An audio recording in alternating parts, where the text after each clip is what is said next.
Hello guys, nandito na naman tayo at syempre eto may pag-uusapan lang tayong mabilis ano? Pag-usapan natin si Sentry. Pero bago yun, syempre i-shoutout muna natin yung tatlong dutae na nandun sa Kongreso kahapon. Aba, present sa botohan. Yung tatlong supot, no? Isipin mo, nun lang araw na yon sumipot doon. Aba. Isipin mo, kapatid ni Iyutman, tapos tiyahin nung dalawang siraulo, hindi man lang nagawang ipagtanggol si Sayad, hindi man lang nagawang umattend man lang sa nung naghihiring sila dito sa Committee on Justice para magsalita man lang at ipagtanggol, hindi yung pinababayaang magsalita ay si Marco Tae. Si Marco Tae na sobrang bobo. Pero nandun nga, pero wala kang maririnig. Hindi mo man lang narinig na nagsalita, no? Kung tungkol sa kanilang boto na no, di ba? Ang mga nagsalita pa yung kanilang mga talking heads at mga crying heads na kagaya ni Marco Tae at saka nitong si Lepis de Libintador. So shoutout sa inyo mga dutae ng mga bobo na nyo. Nagpakita pa kayo sa Kongreso, mga hinayupa kayo. Anyway guys, eto pag-usapan natin, Sentry. Alam mo, ang daming umiiyak sa'yo ng mga didilis In fairness, talagang ikaw ay lehitim mong tagapagpaiyak din ng mga didilis. At ikaw ay tinik sa kanilang lalamunan. At sa totoo lang, picture mo pa lang, umiiyak na itong mga ito na may kasamang galit. Picture mo pa lang, Sentry, umiiyak na ang mga didilis na may kasamang galit. Diba? At tamang kulit ba? Ngayon, Sentry, baka gusto mong gulatin sila. Gulatin mo na yung mga didilis. Total galit na sila sa'yo, sagarin mo na. At kapag ginawa mo, susuportahan kita, tandaan mo yan. Aaraw-arawin natin yan. Susuporta ako sa'yo sa panggagalit mo sa mga yan. No? Gulatin mo na.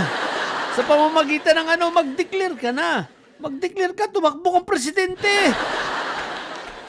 Sige na, takbo kang presidente dahil mukhang hindi talaga tatakbo si Lenny. Siyempre, si Risa, babae. Mas magaling kung ikaw ang tatakbo. Dahil si Rapi Tulfo, hindi rin yan tatakbo So, gulatin mo na. Bakit hindi ka mag-declare?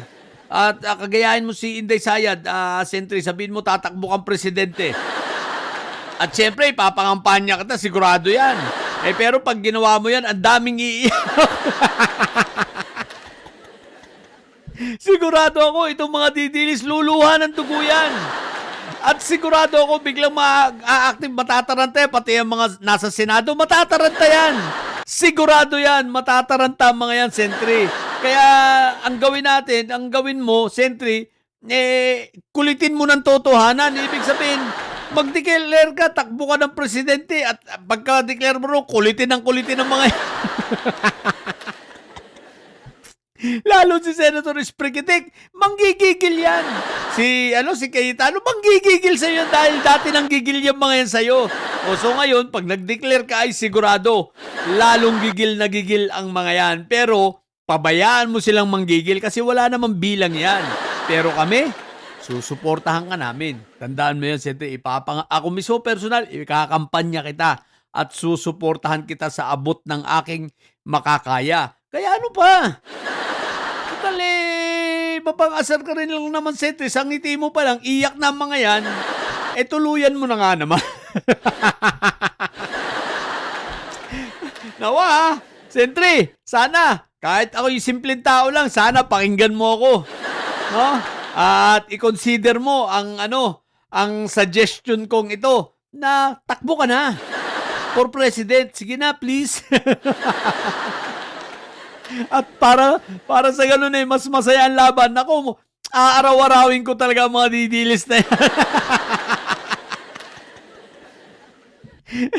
Iyak na sa'yo, iyak rin sa akin ang mga yan. Di ba? So, yun lang muna. Mga didilis, abangan nyo. Pag si Sentry, nagtakbo presidente, iyak kayo dyan. Sa mga bumong didilis at may saya dyan ng mga iyakin. Na mga supot, kagaya nung tatlong umatid na mag-aama at magtiyo. mga dutahin na supot at yung BP niyong bobo, manatili kayo mga bobo at may sayad sapagkat ang may sayad ay laging high blood. Bye!